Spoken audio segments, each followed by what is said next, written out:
So, we have a scenario. The United States and the Soviet Union have a chance to end the threat of nuclear destruction. Both parties can agree to disarm their nuclear arsenals and eliminate them.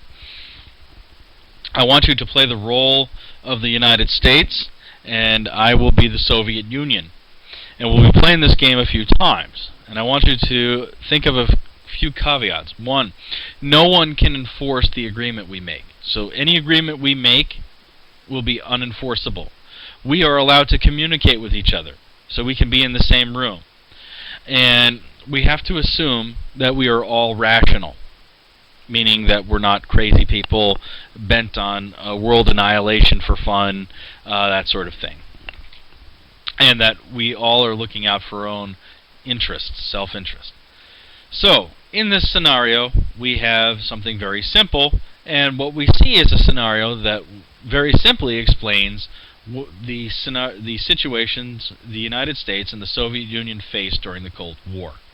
So that period of time between at the end of World War II and the early 1990s. So you have the better part of 50 years, almost 50 years, this conflict in which the threat of nuclear destruction of the planet hung over our heads. Okay? So what we have to do is take a look and see, imagine we're foreign policy experts in the United States. How do we develop an overall grand strategy to deal with this threat? And what I want you to see is, in some ways, at first, some of the simplicity behind foreign policy, and then how it can develop into something very complicated.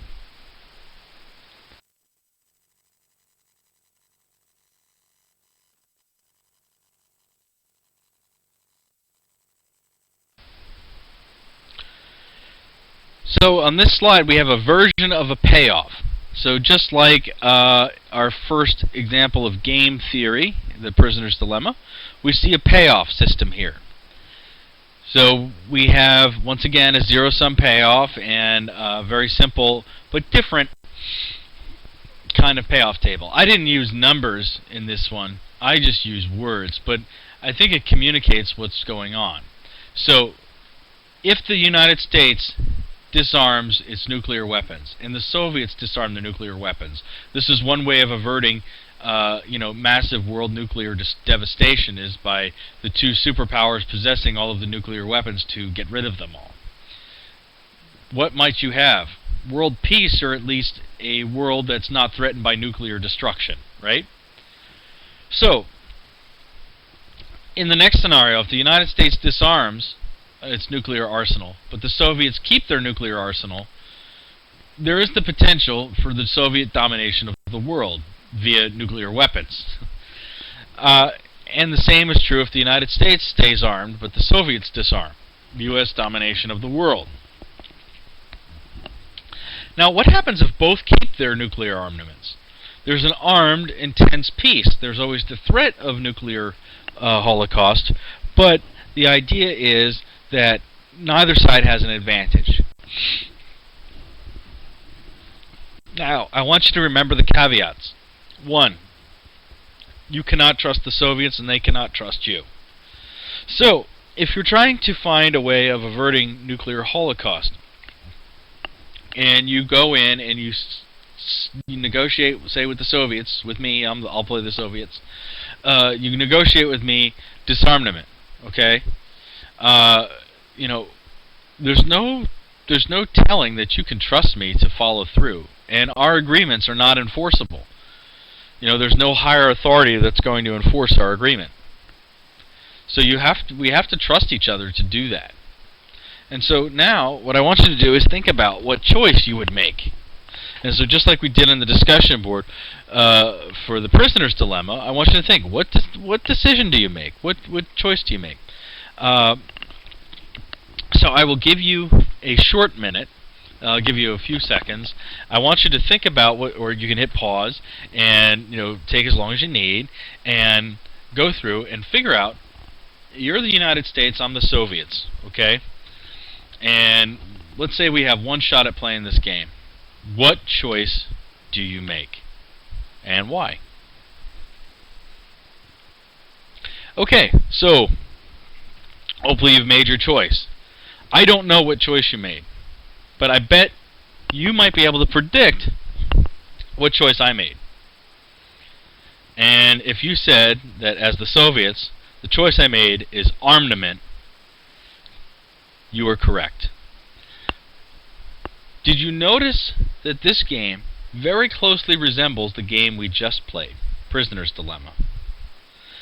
Okay, so what I'm trying to show you is the application of even a simple game theory problem to something very serious and very complicated, which is, the overall Cold War strategy, nuclear annihilation, these sorts of things, and how, in fact, policymakers, including foreign policymakers, right, did in fact use this in helping to craft a grand strategy in the Cold War. So it sounds a little ridiculous that this game theory, that people, especially the idea of calling it a game, so many lives hang in the balance, we call it game. But I hate that too, but I think if we look at it as a competitive or strategic situation, and we just look at this as a theory that helps us lay out the options available to us to try to avoid the worst possible scenario and gain, or at least the best in our self-interest, and find a way to achieve the best possible scenario for ourselves, it makes more sense. So if we look at this, all this was a version of the Prisoner's Dilemma applied to an actual policy event. In this case, both disarming, right? Both disarming is sort of like the prisoners both staying silent, right? They're cooperating with each other, staying silent. And yeah, they only got 1 year in prison, but they were honor among thieves. They got out, and there was peace. Okay, so me disarming, or you disarming, and me arming would be like you staying silent and me confessing in the Prisoner's Dilemma, and vice versa if you arm and I disarm. And if we both arm, okay, we both confess, then, well, we sort of negate each other. But here, I think what you'll see is that in this scenario, once again, what's the best choice that you can make, especially if you're only playing this game one time.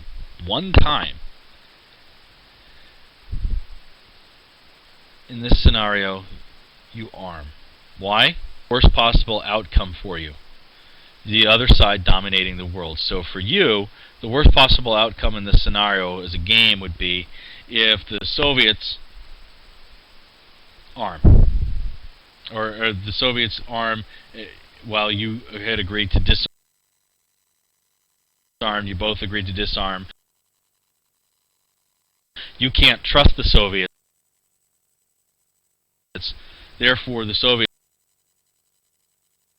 armed and screwed you, right? So therefore, that's what makes this game tough. Ultimately, just like Prisoner's Dilemma, one of the key considerations you have to make is, can I trust this person? And since we already said as part of the game assumption, you cannot trust your partner. And your agreements are not enforceable. Nothing you can do. So, I know this is a rather dour look at humanity, but what I want you to see is the role that strategic situations can play in the policy process. And in this case, I've used foreign policy. It doesn't have to be foreign policy. Domestic policy, economic policy, or the squabbles between political parties, all of these things, one way of looking at them can be seen in terms of these competitive strategic situations where game theory can help us make decisions. And these are simple ones. And we'll run through a few more, but what I wanted you to see is how that process, or how this can affect the policy process in developing grand strategy. So, I also want you to think, now if we were to play this game 100 times, okay, 100 times, over many years, there are variations of this game we could play where perhaps, just perhaps, you might make hints. So let's say you were to play a version of this game, or say Prisoner's Dilemma, 100 times, but the only ones that were was binding was the last time. Or okay, so let's say there's 100 rounds of this. Okay, round 100, the final round, is the only round that counts. Now you might say, this is interesting. Okay, so none of the other rounds count. We're just talking. So what some people could do is communicate to each other a willingness to cooperate. So in the first round, player A decides to stay silent. Player B confesses. Round 2, player A stays silent. Player B confesses. But by this point, player B is like, hey, this guy's staying silent. And both pick up very quickly. Player A has communicated his willingness to stay silent to player B, even though they can't directly communicate. And so from rounds 3 through round 99, both sides stay silent. Now, okay, you might say that at that point, the players have demonstrated to one another their willingness to trust each other, what they're willing to do or interested in doing, and round 100 should be no different. They've both agreed to stay silent, to go to jail for a year. Player A decides to change his mind because he knows that the only one that counts is round 100. So it's like he's playing the game one time. And when you play the game one time, and you don't always know if you can trust the other player, player A now changes his option. So from round 1 through round 99, player A stayed silent. In round 100, player A confesses. Player B, thinking that perhaps there would be honor among thieves, all that other stuff, right? Player B stays silent. And player B goes to jail for 10 years. Or in this scenario, player B is dominated by the other side. Or also a very likely option, player B is not stupid. Remember, player B started out the game by confessing, right? 1, 2, 3 rounds he confessed. And player A was signaling, I'm going to stay silent. But player B knows rounds 1 through 3 didn't matter. And neither did rounds 4 through 99 matter. Only round 100 matters in this game. And player B knows that if I play this game one time, the best option I have at my disposal is to confess. Or, in the case of nuclear armament, arm. So, player A is also shocked to find out that player B confessed as well, and they both go to prison for 5 years. Or, in the nuclear armament game, they both have an armed and tense peace. So, when it was reduced, you play 100 rounds, but only one round counts. Round 100 counts. It's like you're only playing the game one time.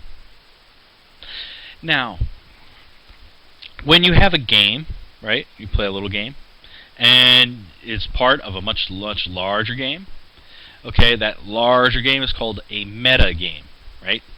Meta game. M-E-T-A game. Meta game. And so in the meta game, okay, you might signal some things. You might do some things in those rounds that don't count. But if it comes down to one round, it's like you're only playing the game one time.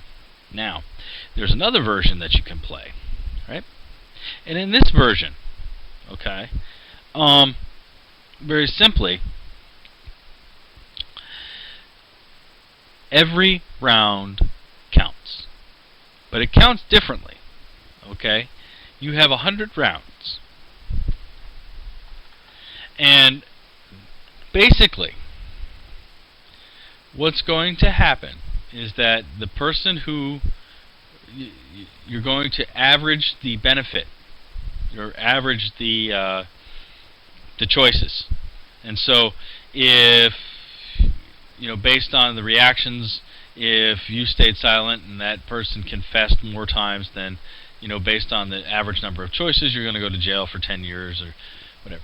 But if you allow these things to accrue and all 100 rounds count, okay, what happens?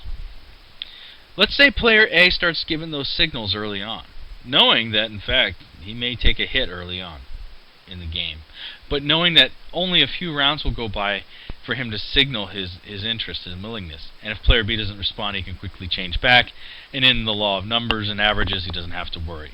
And what he may do is convince player B not to play a single simple strategy, but to change from confessing to staying silent, or from arming to disarming. And I like to think that that version of the game is actually what played out in some ways with the Soviet Union, because there was arms reduction. What happened is the United States at times, and the Soviets at times, gave little hints that they were willing to back off, to disarm a bit. Not everything, but a little bit. And over this process, because of these little hints and these little moments, they learn to trust each other slightly. And that helped facilitate the end of the Cold War. Of course, also spending the Soviets into bankruptcy certainly helped in the Cold War. But this would be a simple example of that. So you have a few different versions of this. So we've seen two. Now we get into some more interesting, well, not more interesting, but some other interesting games coming up and their policy relationships.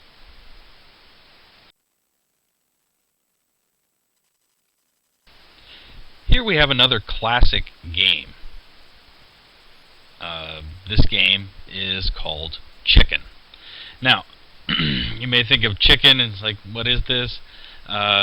Chicken was a game that we attribute to actually hot rodders and motor enthusiasts out in California in the 1950s, who were known for trying these contests where you have someone start and you take off sort of at high speed, approaching each other head on. And the idea was that the person who swerved first or flinched first was the chicken and the loser, and the person who kept on going straight, in that case, was the winner. The unfortunate side effect of this game is that, well, sometimes two people may just decide, I'm going straight no matter what. In that case, you have a head-on frontal collision at high speed, usually with both drivers ejected from the car through the windshield and fatally injured. So this is an interesting game that's a departure from the ones we saw before. So in a game of Chicken, if we look at our payoff matrix here, if player A and player B both decide to swerve, that's the most chicken thing there is, right? Or sort of. Both get 0. There's no payoff to either one. It's a draw. It's a wash. Both swerved. Now, if player A decides to swerve, well, player B keeps going straight. Player A is a loser, loses 2 points or is -2, while player B gains the advantage and gains 2 points. So, and it's a vice versa situation if player A keeps going straight and player B swerves. Now, if player A keeps going straight and player B keeps going straight, notice the payoff. Both have -100, because we'll say 100 represents your life. Well, and of maybe 100 years. Well, both of these people lost their 100-year life. So, in other words, they're both dead. So that payoff is fatal, is terrible, and could be represented by an infinity, right? Your life is valuable. So in this case, it's different than what we saw in Prisoner's Dilemma and in our Cold War game, because here the idea is to swerve or go straight, but you might have to adopt your strategy over time. It's just sitting in a car and saying, I'm going straight, the other person's going straight. Chances you both do that, you run into each other head first. So, you have to make a decision that averts the worst possible outcome.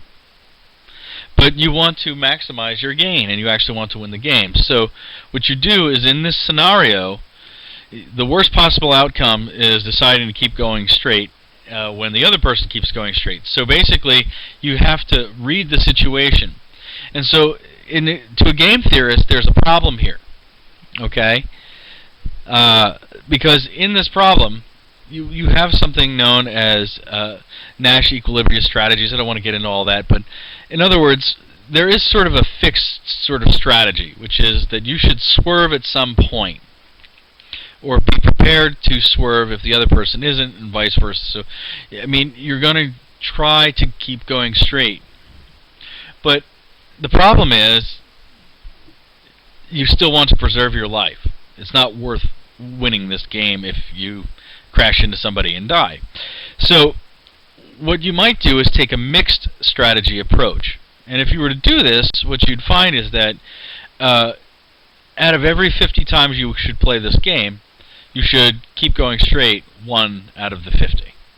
So in other words, you should swerve 49 times out of the 50. So you're going to be adopting your strategies throughout. So the idea is sort of playing a showdown to see who flinches first. And there's a self-imposed sort of fatal deadline at the end. And I want you to see that this game of chicken, okay, can be applied to modern policy scenarios. So, what are they? Next slide.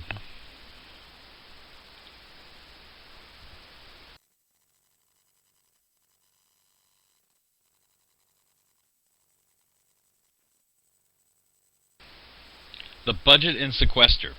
So in this case, we have an example of a game theory applied to domestic economic policy in something we're familiar with called the sequester.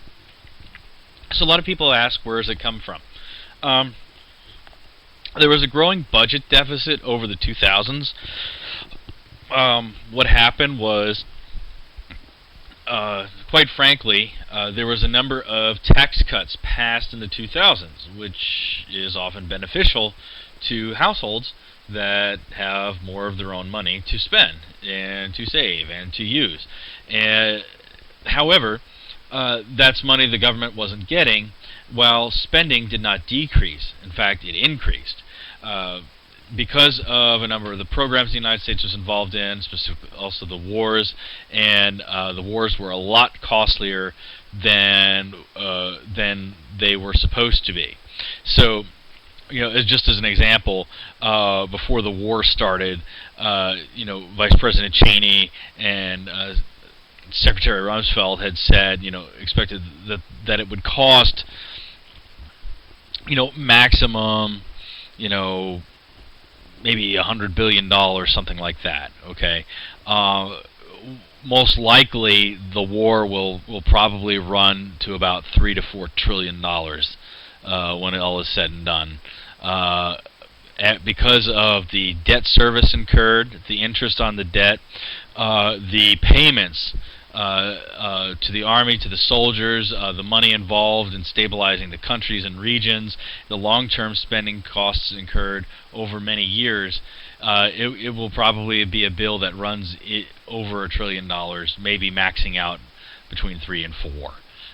So, that's certainly a major expense. And then, of course, with the economic downturn in 2008, the federal government, obviously incurred a great deal of debt and spending in stimulus packages.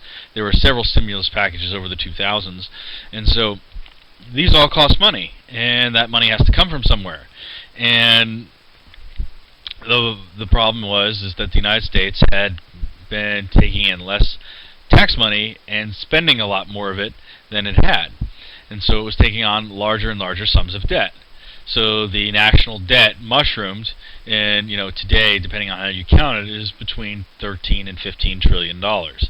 In 1992, the year I first voted, it was a major issue in the election, and it was at $3 trillion. So to show you how much it has grown in 20 years, it's grown quite substantially. Now, you have this growing budget deficit over the 2000s, and the deficit is the yearly deficit. The national debt is the grand total of money we owe. So you also have greater political polarization, especially from about 2003 on, and you have Republicans who want spending reductions and deficit reductions, and Democrats, in the short term, need something called the debt ceiling raised. So, okay, there's a debt ceiling, which is like the credit card limit that Congress puts on the federal government. It's an act of Congress to do that, well within their right. So they say this is the maximum amount of money the United States can borrow. So it is kind of strange because the United States is such a prosperous country that basically its borrowing limit is set by itself. We set our own credit card limit. Well, okay, but the problem is that in order to pay interest on the debt and everything else, and borrow to meet certain needs, and service our own debt, the United States actually needed to have its debt ceiling raised. Now, that requires an act of Congress. Now, if you don't raise the debt ceiling, there was a real chance the United States would not meet its financial obligations. So, what had to happen was Congress and the Republican Party knew that Congress had to raise the debt ceiling to prevent the United States from going into default. So, but the Republicans also had been trying to say, look, we need debt reduction, we need spending reductions, or we want spending reductions, we want debt reductions. So, okay, and Democrats were certainly saying, yes, we agree with we want spending and debt reductions, we don't agree where, which is the problem, which is why the two sides have not been able to agree on a budget, really. So, you have this high polarization, this more even split between Republicans and Democrats, and so you had a deal. And the deal was the Republicans agreed that they would increase the debt ceiling, so long as Democrats would agree to reduce spending and the debt. And as an incentive, far on down the road, not that far, but on down the road, they put a date in place that said if our super committee can't get together and agree on what budget to make, okay, we're going to have this piece of legislation kick in called sequestration. So what sequestration does is it automatically cuts the budget effectively by a fixed percentage, and it requires that percentage out of every single federal coffer across the board. Now, that's like a little poison pill there. That's a high stakes,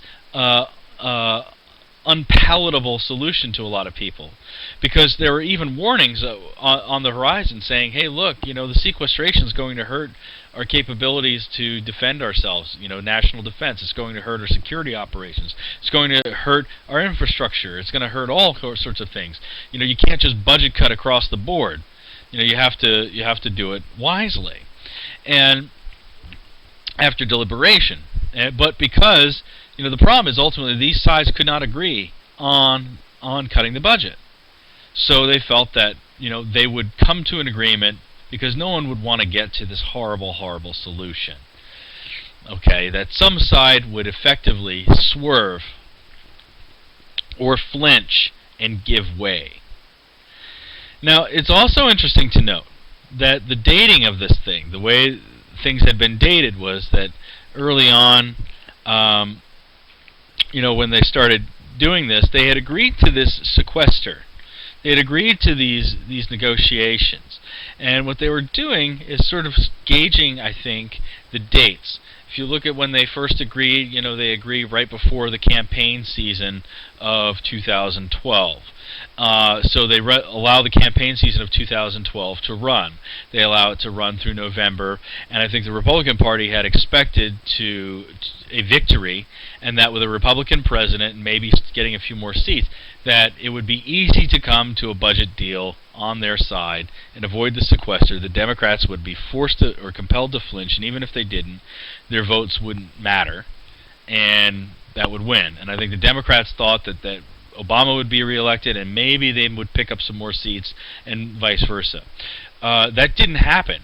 Obama did win, but you still have a fairly evenly divided Congress between Republicans and Democrats, with the Senate controlled by the Dems and the House controlled by the Republicans, and still the same polarization situation and some similar fundamental disagreements.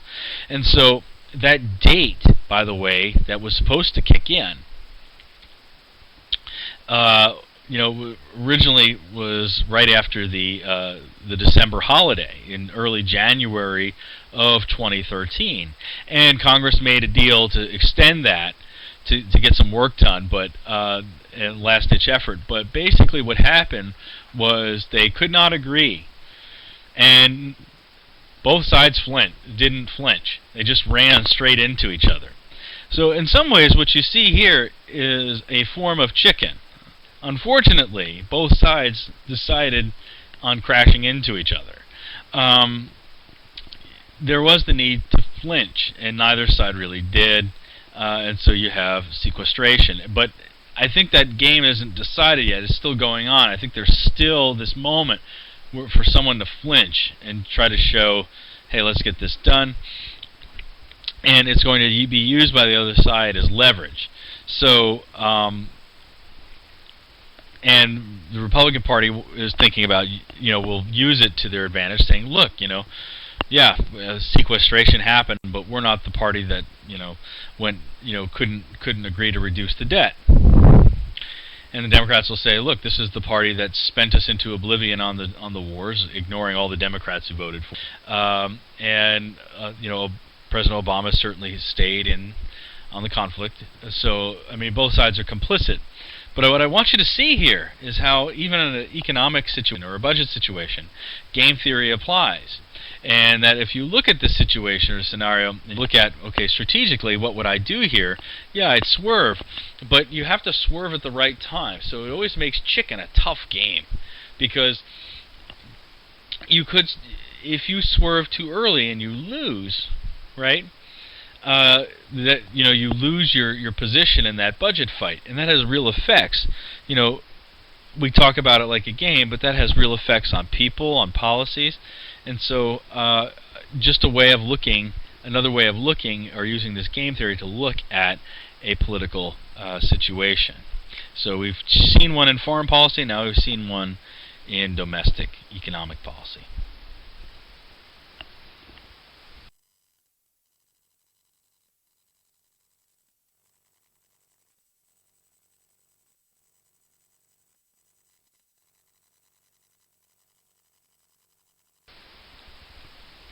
The dollar auction. The dollar auction is another sort of game theoretical concept or game that does have political and policy applications, so I'd like you to take a look at it.